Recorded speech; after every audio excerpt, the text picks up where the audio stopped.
ce général, je crois, de la police, Ndenge, comment il a tremblé, comment il cache sa fille. Il cache sa fille. Là, c'est le réflexe d'un père. Il va même jusqu'à ravir sa fille des mains de la justice. Mais alors, quand il s'agit des enfants des autres, ah ben c'est Caïn. Il faut les envoyer comme s'ils étaient des criminels. Les envoyer avec tout. Je pense qu'il, comme on dit, trop, c'est trop. Et c'est ce trop, c'est trop qui est important à introduire dans notre raisonnement. Comprendre que le droit, voyez, que j'en parle en termes des conventions internationales des Nations Unies, que j'en parle en termes de la Charte africaine et des peuples, et que j'en parle aussi en tant que constitution, même si ces constitutions sont boiteuses. Elles ne servent que, c'est comme habiller la danseuse, mais elles existent. Il y a des articles. Et ces articles sont faits pour qui? Pour vous, et pas pour ceux qui sont au pouvoir.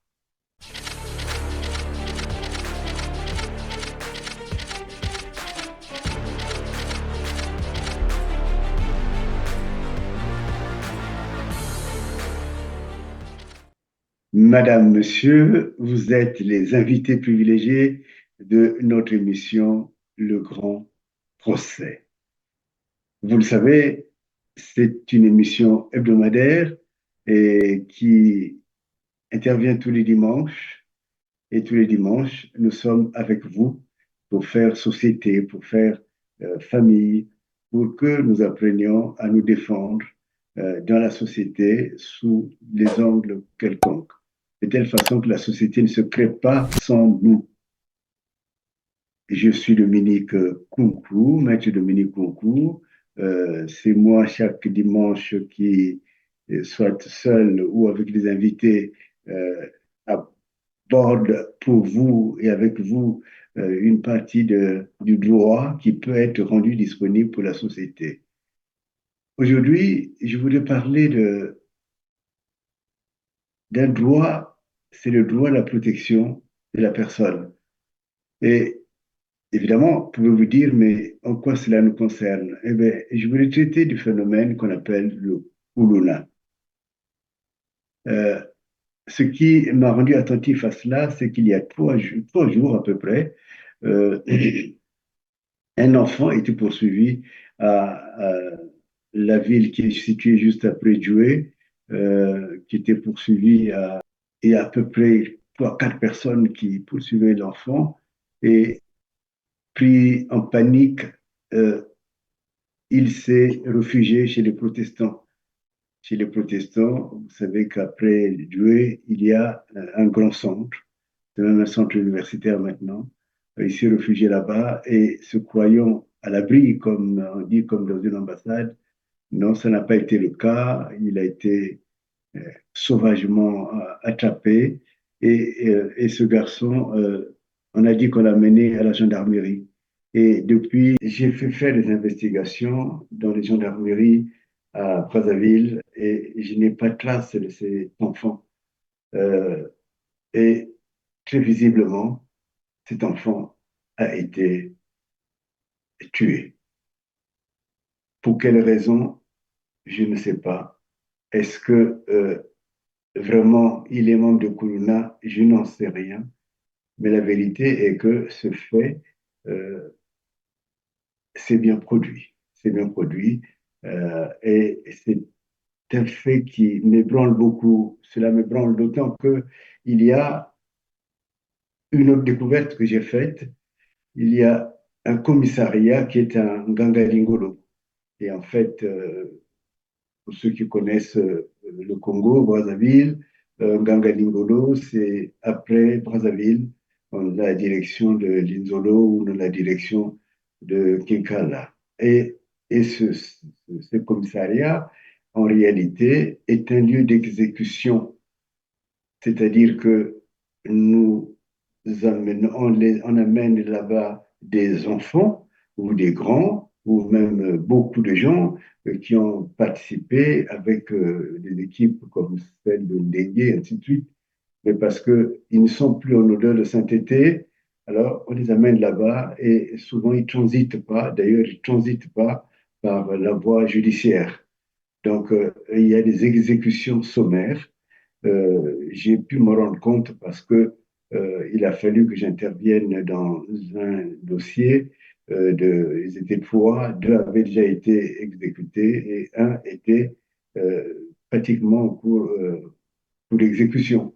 Pour être clair en termes courants, c'est que c'est le lieu où on tue les gens, on tue les gens, quand on tue les canards, utilise les armes évidemment, la personne qui est tuée a les yeux bandés pratiquement pendant 2 ou 3 jours ou même plus.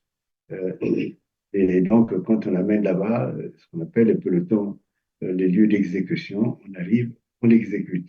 Et le corps n'est jamais rendu à la famille. Euh, et, et évidemment, ce que tu dis là est très important et vérifiable. Je le dis à la fois pour montrer la difficulté qu'il y a à réfléchir et même à respecter la personne humaine, euh, mais aussi pour que tous les Congolais interviennent et que ceux qui sont là, ceux qui sont encore vivants, puisqu'on ne les a pas jugés, que ces personnes soient libérées maintenant et immédiatement. Et cela est vraiment important. Et pourquoi aussi j'en parle? Parce que euh, il y a un événement qui s'est produit, un événement important au Congo, c'est Kolela qui était tué. Et il a fallu que j'intervienne en tant que juriste pour dire que Kolela n'est jamais venu mourir à Paris. Vous vous rappelez, j'ai fait une vidéo qui avait fait même le tour du monde.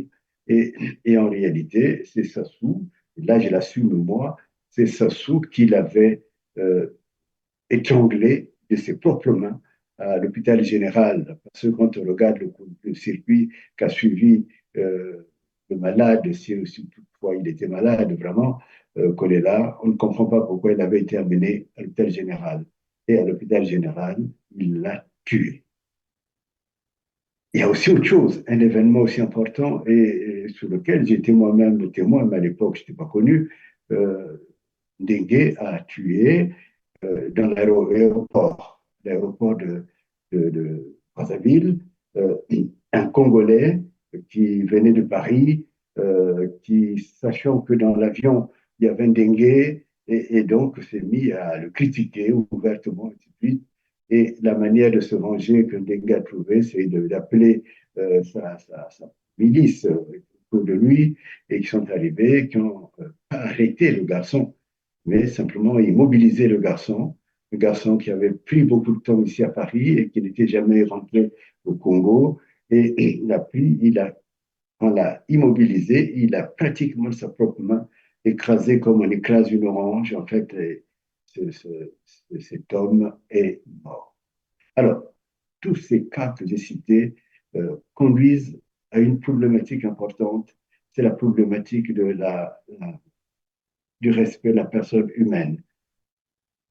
Le Congo est signataire de la Charte africaine des droits de l'homme et des peuples. Et en son article 4, il dit toutes les personnes ont droit à une égale protection de la loi et la personne humaine est inviolable.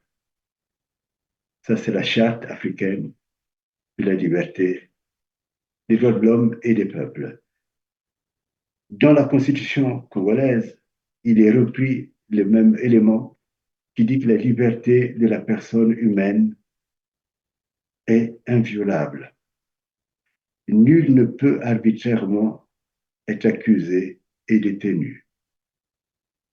Tout prévenu est présumé innocent jusqu'à ce que sa culpabilité ait été établie à la suite d'un procès juste, je reviens à la suite d'un procès juste et équitable, garantissant les droits de la défense. Alors, dans ces cas que je viens de citer, y compris dans ces personnes qui sont en attente de la mort, c'est un peu comme il est angoissant de savoir que tu es en train d'attendre ta mort et qu'il n'y aura aucune défense, personne qui interviendra. Euh, vous voyez bien que ni la charte africaine des droits de l'homme et des peuples, ni la constitution congolaise n'ont été respectées. Alors, une question qui est très importante, est-ce que c'est ce Congo que toi qui me regardes, tu veux? Imagine que l'enfant qui était allé se réfugier à- au centre des protestants, si c'était ton enfant, si c'était ton petit frère, si c'était ton oncle, qu'importe. Est-ce que, vu ce que je viens de te lire de la Constitution congolaise, est-ce que tu serais content que cela arrive à ton enfant? Est-ce que tu n'aurais pas préféré qu'on l'arrête, qu'on amène cet enfant devant un juge qui va vraiment examiner les preuves et qui va appeler que quelqu'un puisse contenir dans cette situation, n'a plus les moyens à soi pour se défendre et qui vienne défendre cet enfant, expliquer et peut-être même vérifier d'abord que si c'est lui qui est véritablement la personne qu'il fallait arrêter ou il y a peut-être erreur. Ou est-ce que c'est lui qu'on a poursuivi? Est-ce qu'il n'avait pas des raisons de s'enfuir? Et si c'est ton enfant, ton frère, ton oncle, ton père même, qui est actuellement, je dis bien est actuellement en Gangalingolo, en attente d'être exécuté, s'il n'y a eu aucun jugement, je dis bien aucun jugement, si c'est uniquement parce qu'il a servi ces gens comme les Dengue, comme les Sassou et tout ce monde, et comme on le soupçonne, comme on a peur, eh bien, on se méfie de lui, on l'envoie en Gangalingolo pour être exécuté. Pour dire clairement, tu ne le verras plus jamais. Et plus clairement encore, on ne te donnera jamais son cadavre, au moins pour aller l'enterrer décemment. Est-ce que tu serais content?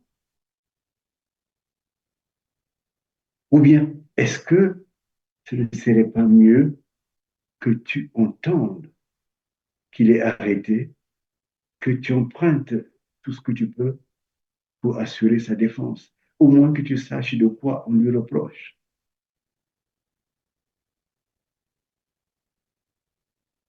Est-ce que tu aurais été la mère qui attend cet enfant qui était parti depuis longtemps en France, qui a eu le malheur de voyager avec Ndengue, et tu l'attends à l'aéroport? Vous savez, on vient attendre les siens à l'aéroport de Maya Maya, et tu ne le verras jamais.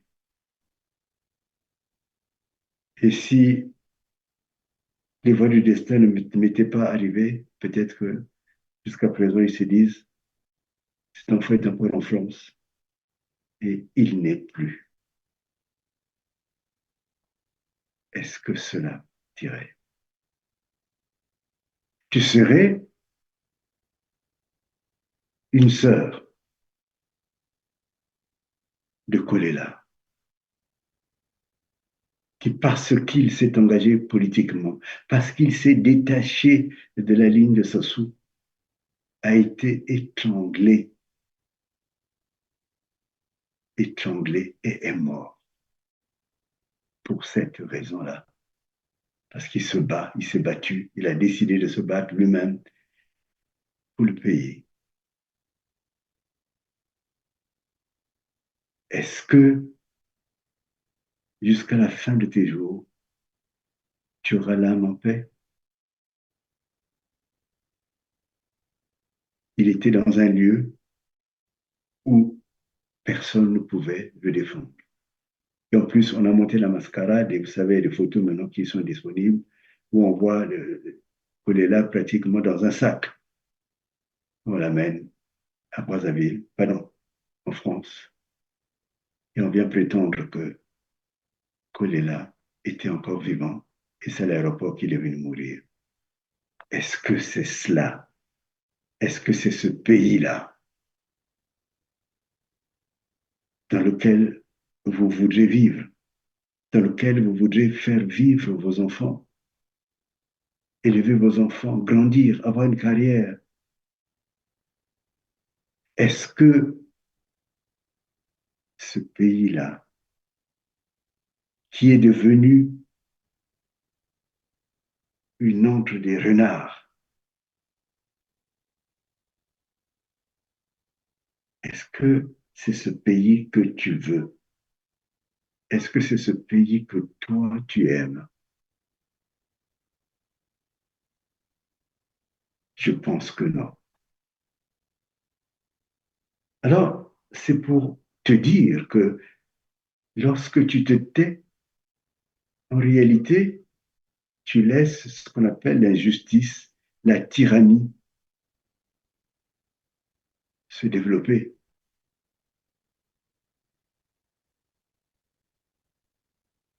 Je peux même citer, continuer à citer des exemples. C'est cela être opposant politique. Je connais beaucoup d'exemples. Quand je peux parler de Kibongi, et je pense que ça sait bien de qui je parle, il s'agit de ceux qui sont allés pour chasser sous sa commande Anga, qu'il fallait ramener la tête à Sassou. Et vous savez ce qui lui est arrivé?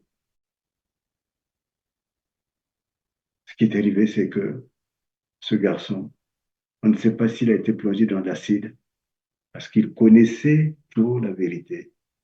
Et cette vérité, ça soit toujours peur qu'elle sorte tôt ou tard. Moi, j'ai connu cette famille. Je connais l'histoire. Je sais que la maman qui est décédée maintenant a failli devenir folle,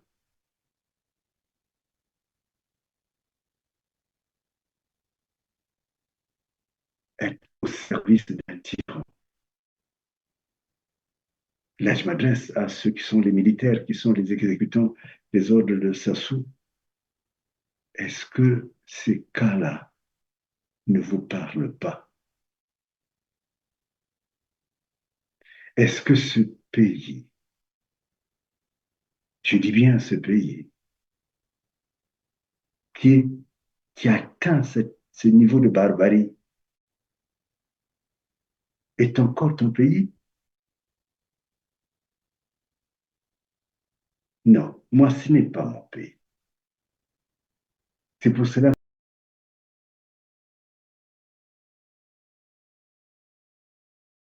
que les empoisonnements que j'ai subis, je me dis toujours, je ne dormirai pas. Vous voyez, maintenant, par rapport aux enfants, parfois il y a des enfants qu'on téléguide que pour faire des révolutions, mais en réalité, c'est uniquement pour leur faire du mal. Maintenant, il y a une stratégie qui est là, les enfants dans la rue, il y a une communication qui est faite, mais je crois que vous l'avez lu vous-même. On a créé un centre à Bétou où on va amener les enfants. Mais imaginons un papa qui habite au fin fond de Bakongo, qui n'a même pas de quoi euh, arrondir les fins de mois. Si on attrape son enfant, est-ce qu'il ira jusqu'à Bétou?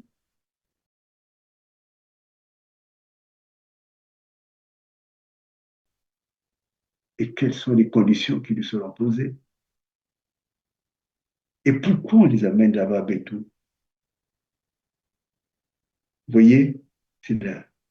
Je reviens en disant que ces jeunes qui se prêtent à cela, en réalité, traduisent le malaise du pays et sont dans la résistance.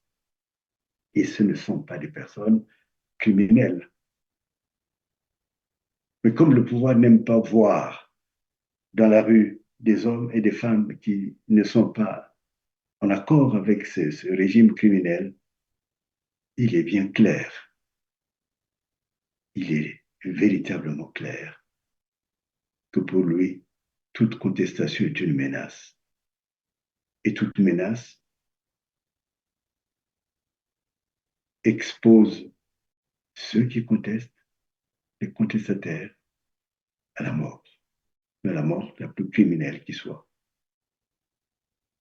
Mais regardez ce général, je crois, de la police, Dengue, comment il a tremblé, comment il cache sa fille. Il cache sa fille. Là, c'est le réflexe d'un père. Il va même jusqu'à ravir sa fille des mains de la justice. Mais alors, quand il s'agit des enfants des autres, avec ces Caïn, il faut les envoyer comme s'ils étaient des criminels. Les envoyer à Bétou. Je pense qu'il, comme on dit, trop, c'est trop. Et c'est ce trop, c'est trop qui est important à introduire dans notre raisonnement. Comprendre que le droit, voyez, que j'en parle en termes des conventions internationales des Nations Unies, que j'en parle en termes de la Charte africaine et des peuples, et que j'en parle aussi en tant que constitution, même si ces constitutions sont boiteuses. Elles ne servent que, c'est comme habiller la danseuse, mais elles existent. Il y a des articles. Et ces articles sont faits pour qui? Pour vous, et pas pour ceux qui sont au pouvoir. C'est cela, chers amis, qu'il faut que vous compreniez. Que si vous vous emparez pas du droit pour revendiquer vos droits, personne ne le fera pour vous. Dans le grand procès, nous avons parlé des droits A. On disait, vous payez de l'eau qu'on ne vous livre pas. Et vous avez le droit de refuser même le paiement, puisqu'il n'y a pas de fourniture. Ceux qui ont les moyens pour avoir de l'électricité ne sont pas livrés en électricité, mais tout simplement, on exige qu'ils payent. Vous voyez, le droit à la santé, je vous ai parlé des conditions d'hospitalisation des personnes. Parce que dans tout Brazzaville, et ça sous le fait, j'ai des personnes qui me donnent les informations en temps réel. C'est pour cela sans doute qu'il avait cherché par voie détournée à m'empoisonner. C'est Trump, ça sous le droit de mettre dehors. Et vous, les Congolais, emparez-vous du droit pour que vos pensées changent, pour que vous cessez d'être des victimes constantes et consentantes, pour que vous deveniez hommes, femmes, capables de donner une vie à vos enfants, une vie avec espérance, et non pas une vie où vous êtes devenus des morts vivants Les morts ne doivent pas peupler le Congo. Les vivants, oui. C'était votre mission, le grand procès. Nous venons de faire là le procès de cette société où les droits de l'homme ne sont pas respectés. Tous les éléments que je vous ai donnés, c'est des éléments vérifiables. Allez ce soir même, allez au commissariat de Mbangalingolo. Vous serez épouvantés, vous serez terrifiés. Le grand débat, c'est chaque dimanche. Chaque dimanche, un point nouveau, un point de droit, un argumentaire, une manière de regarder ta société, la vie de tous les jours. Donc, venez. Parfois même, venez avec des marqueurs, des choses comme cela. J'ai envie de dire, c'est l'école du courage. Nous instruisons l'école de la liberté, mais l'école aussi de la vraie démocratie. Un lecteur qui s'était ému du fait que j'ai parlé de la souveraineté individuelle qui donne la souveraineté des États. Et il y a eu deux interventions importantes et il a pensé que parce que je n'avais pas réagi, c'est que je suis incompétent. En réalité, je connais son père qui est décédé malheureusement. Et si son père était encore vivant, il n'aurait même pas permis de parler comme cela. Parce que c'était un juriste sérieux. Et lui, il est moi. Il a cherché la notion de la souveraineté, la notion du transfert de cette souveraineté, de la souveraineté individuelle à la souveraineté d'État. Et c'est cette notion qui est peut-être nouvelle, peut-être qu'il n'a pas eu dans ses cours, euh, qui l'a mené à faire cette remarque ou sérieuse. Mais en réalité, il n'y a pas une seule expression que nous utilisons, moi-même ou les invités, euh, qui ne soit passée à la moulinette du droit. Je suis un juriste. Merci.